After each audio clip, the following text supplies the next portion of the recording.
Մելքոնյանանի, ես կարդացել եմ ճիշտ ասած այդ գիրքը ու իմ համար մի քիչ խնդրահարույց տեղեր եղել են Հայաստանի Հանրապետությունը ինչքանով է իրավահաջորդ ՀԽՍՀ-ի եւ ինչպես նաեւ դա ինչպես է որոշվում,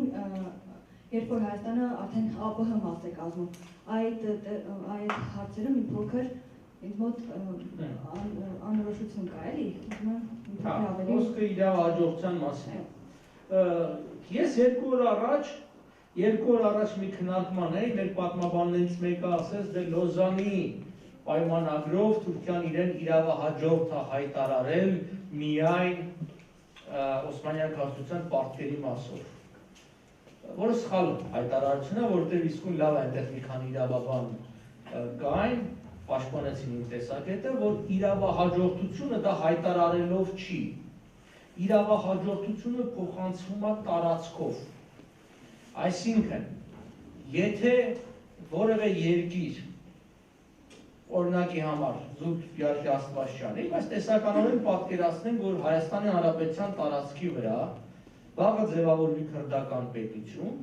այդ պետությունը ըստ տարածքի կժառանգի նաև տարածքի մեջ խարսխված արմատավորված իրավունքները։ Տարածքով է փոխանցվում։ Հետևաբար դա այսպես, եթե ներկայիս Հայաստանի Հանրապետության տարածքի վրա եղել է մի այլ պետություն, Հայաստանը հանդիսանում է այլ տվյալ պետության իրավահաջորդը։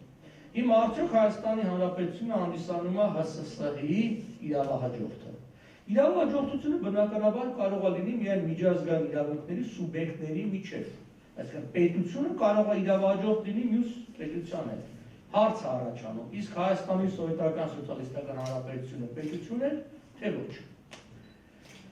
Եթե լսեք մեր սովետահայ իրավաբաններին եւ պատմաբաններին, թեև իհարկե պակասում այդ տեսակետը, նրանք ասեն իհարկե պետություններ։ Ես շատ անգամ եմ լսել։ Ու հարց եմ տալիս, իսկ ինչու է պետություն։ Ասում են, դե դրոշ ուներ, զինանշան ուներ, ասում են, դե դեպքում, ասենք British Petroleum-ը եւս բանա պետությունա, որտեղ ունի դրոշ, չգիտեմ, Coca-Cola-ն պետությունա, որտեղ ունի զինանշան, չէ, լոգոն ունի։ Հասկանու՞մ եք, մարդիկ շփոթում են պետության ատրիբուտիկան պետության էության հետ։ Մոնտեվիդեո կոնվենցիան, որի մասին մի անգամ հիշատակել եմ 1933 թվականին, տալիս է 4 չափորոշիչ պետության մասին։ Այսինքն հիմա տեսնենք, եթե Հայաստանը համապատասխան է սովետական Հայաստան դրան թե ոչ, եթե ոչ, ուրեմն չի հանդիսանում դրա իրավահաջորդը, այլ դրան նախորդած պետության իրավահաջորդը։ Ասում է, պիտի պետությունն ունենա տարածք, պետությունը պիտի ունենա բնակչություն, պետությունը պիտի ունենա կառավարություն եւ պետությունը պիտի ունենա արտաքին քաղաքականություն իրականացնելու կարողություն։ Երկնում եմ իրականացնելու կարողություն եւ ոչ թե իրավունք կամ բան։ Հիմա գանք առաջինը։ Արդյոք ուներ Հայաստանի Սովետական Հանրապետությունը տարածք։ Իհարկե ոչ։ Որտեղ այդ տարածքը սովետական միության տարածքն էր, դա Հայաստանի տարածքը չէր։ Տարածքը ըստ միջազգային իրավունքի դա այն հողակտորն է, որի վրա կա գերիշխանությունը սուվերենիտետը, ով էր սուվերենը սովետական Հայաստանում։ Սովետական Հայաստանում սուվերենը Մոսկվայում նստած պոլիտբյուրոն էր, կամ Մոսկվայում նստած իշխանությունը, Հայաստանը չէր սուվերենը։ Հետևաբար այդ տարածքը Հայաստանի տարածքը չէր։ Որոշումը, որ ընդունվում էր Մոսկվայում, բոլորի համար էր, չէ՞։ Հայաստանի համար եւս, դա ՍՍՀ տարածք էր։ Եվ հիշեք արտաքին սահմաններ կոչվում էր հենց այդպես, գասուդարственная граница ՍՍՀ։ Ինչու՞, որտեղ դրանից ներս ընկած բոլոր տարածքը մի պետություն էր։ Ուրեմն Հայաստանը չուներ տարածք։ Ուներ արդյոք Հայաստանը բնակչություն, սովետական Հայաստանը։ Առաջին ասից թվում է ուներ, իհարկե չուներ։ Որտեղ բնակչություն միջազգային առումով նշանակում է քաղաքացիություն։ Կար արդյոք Հայաստանի, սովետական Հայաստանի քաղաքացի։ Իհարկե չկար։ Կար մեր սովետական միության քաղաքացի, անգամ այն թվականներին, երբ որ Հայաստանը հիշում եք անձնագիր ուներ, դուք կհիշեք, մինչև այդ կարմիր անձնագիրը 76 թվականը, կար այսպես դաշնագույն անձնագիր, որի վրա Հայաստանի զինանշաններ, Ադրբեջանն, Իրանն ուներ եւ այլն։ Բայց միևնույն է դա անձնագիրը չէր։ Արտասահման մեկնելու համար բոլորը ստանում էին մեկ միասնական անձնագիր, դա общегражданский паспорт է, այսինքն Հայաստանը չուներ նաև բնակչություն։ Դա բոլորը ՍՍՀ բնակիչներ են եւ գիտեք, որպես սահմանափակում չկար։ Ցանկացած այդ երկրում, ցանկացած քաղաքացի, այն բանից հետո, երբ որ Ստալինյան ռեժիմից հետո բոլորը անձնագիր ստացան, Խրուշչովի ժամանակ կարող են։ Ուրեմն Հայաստանը նաև դա չուներ։ Հաջորդը ուներ Հայաստանը կառավարություն։ Ուներ այդ անունով մարմին, բայց դա չուներ կառավարություն, որտեղ կառավարություն նշանակում է գերագույն գործադիր մարմին,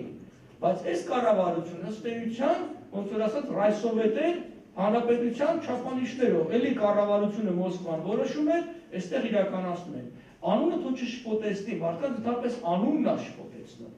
Այսինքն ասում են նախագահ եւ այլն։ Ես էլ միշտ օրինակ ասում եմ, դե այս մարդը կոչվում է նախագահ։ Գիտեք, կոլխոզն էլ նախագահ ուներ, ամեն նախագահ չի, այսինքն անունով չի։ Եվ վերջինը գանք կարողություն իրականացնելու արտաքին հարաբերություններ, արտաքին քաղաքականություն, բնականաբար Հայաստանը չուներ, որովհետև կարողություն նշանակում ունենալ այդ ապարատը, ունենալ Հայաստանի Սովետական Սոցիալիստական Հանրապետության դեսպանատներ եւ հավատարմագրված դեսպաններ։ Հայաստանը երբևէ չունեցել։ Ինչ էր կոչվում? Սիրուն էր կոչվում։ Հիմա ինչա Դաղստանի Հանրապետություն կոչվում, Թաթարստանի Հանրապետություն։ Եթե անվանումով պիտի համարենք պետություն, ապա Թաթարստանի Հանրապետությունը, չէ, արդեն հանրապետություն է եւ ունի պրեզիդենտ։ Ուրեմն թվում է, որ նրանք ավելի պիտի լինեն, բայց այսօր ձեզանից որևէ մեկը չի մտածում, չէ, որ Դաղստանը կամ Թաթարստանը պետություն են։ Զուտային բանի համար, որ իրենք կոչվում են հանրապետություն եւ իրենց ղեկավարը ոչ թե առաջին քարտուղար, այլ նախագահ։ Կամ Միացյալ Նահանգների state-ը, որը նշանակում է պետություն, բայց մենք թարգմանում ենք որպես նահանգ, պետություն չի։ Թեև ինքը տարբեր շատ մեծ ինքնավարություն ունի, համեմատած անգամ ՍՍՀ հանրապետությունների հետ, բայց ինչու պետություն չի։ Որովհետև արտաքին քաղաքականություն չի իրականացնում։ Արտաքին քաղաքականությունը պետության կարևորագույն բնորոշիչներից մեկն է, այսինքն միջազգային ճանաչում ունենալ եւ մտնել իրավապայմանագրային հարաբերությունների մյուս պետությունների հետ։ Եթե այդպեսին չկան, ուրեմն ինքը պետություն չի։ Հետևաբար, Հայաստանի ներկայիս հանրապետությունը չի հանդիսանում եւ չի կարող հանդիսանալ սովետական Հայաստանի իրավահաջորդը, առաջին այն պատճառով, որ դա վարչատարածքային միավոր էր, երկրորդը իսկ ում էր հանդիսանում էր Հայաստանի Հանրապետության, այսինքն 18-ից 20 թվականներին գոյություն ունեցող հանրապետության, որի միջազգային ճանաչումը տեղի ունեցել 20 թվականի հունվարից։ Եթե մենք խոսենք զուտ իրավական առումով, առաջին հանրապետությունը որպես միջազգային իրավունքի սուբյեկտ գոյություն է ունեցել 20 թվականի հունվարից մինչև 20 թվականի դեկտեմբերի 2-ը, կոնկրետ հունվարի 19-ից մինչև դեկտեմբերի 2-ը, այսինքն այն պահը, որ ինքը ճանաչվել է։ Մինչ այդ եղել է ինքնահռչակ պետություն, ինչպես այսօր մենք ունենք բազմաթիվ ինքնահռչակ երկրներ, պետություններ, սկսած Դնեստրից, Պրեդնեստրովից մինչև Ղարաբաղ։ Ինքնահռչակումը դեռևս պետականության ստեղծում չի, որտեղ պետությունը, այսինքն այդ ճանաչում պիտի լինի, ճանաչումն է բերում պետականության միջազգային առումով։ Ինքը կարա գոյություն ունի, դե ֆակտո գոյություն ունի, բայց քանի դեռ նա չի ճանաչվել, նա որպես այդպեսին չի։ Ինչպես օրինակի համար տարբեր ոլորտներում, վերցրեք եկեղեցին, եպիսկոպոսը, ոնց համար դառնում եպիսկոպոս։ Երբ որ մյուս եպիսկոպոսները ճանաչում են որպես այդպիսին, այսինքն այդ փոխճանաչումը կա,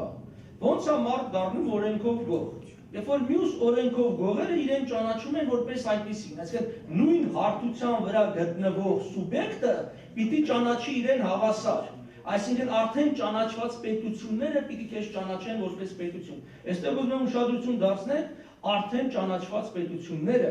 այսինքն ինքնահռչակ պետությունը, որը դեռ չի ճանաչել, ինքը չի կարող ճանաչել, որտեղ ինքը այդպիսի իրավասություն չունի։ Հետևաբար բացի այդ հիշենք նաև, որ մեր սահմանադրության մեջ հստակորեն նշվում է զարգացնելով 1918 թվականի հանրապետության սկզբունքները եւ այլն, այսինքն անկախության հռչակագրի մեջ ի սահմանադրության հղում է կատարում։ Հետևաբար Հայաստանի իրավահաջորդությունը եւ միջազգային իրավունքով եւ մեր սահմանադրությամբ հստակված է։